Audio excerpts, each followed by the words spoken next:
এক গ্রামে রায়হান নামে একটি ছেলে ছিল। সে খুবই নরম স্বভাবের ছেলে। পড়াশোনায় রায়হানই খুবই কাঁচা ছিল, কিন্তু ছিল খুব উদার মনের। রায়হানের এমন পড়াশোনা দেখে রায়হানের বাবা খিটকালু।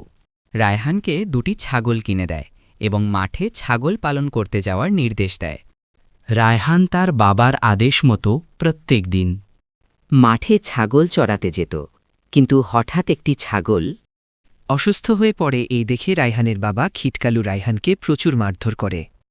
ফলে রায়হান প্রচুর ভয় পায় এবং গ্রাম ছেড়ে শহরে পালিয়ে যাবার সিদ্ধান্ত করে। আর ঠিক সেই সময়ই মহান আল্লাহতালার নির্দেশে রায়হান একটা টাকার ব্যাগ পায়।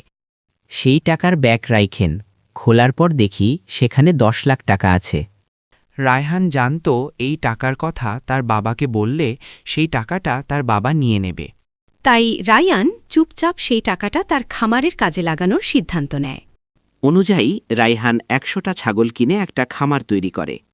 পরবর্তীতে ধাপে ধাপে রায়হানের খামার অনেক বড় হয় এবং প্রচুর লাভ শুরু করে।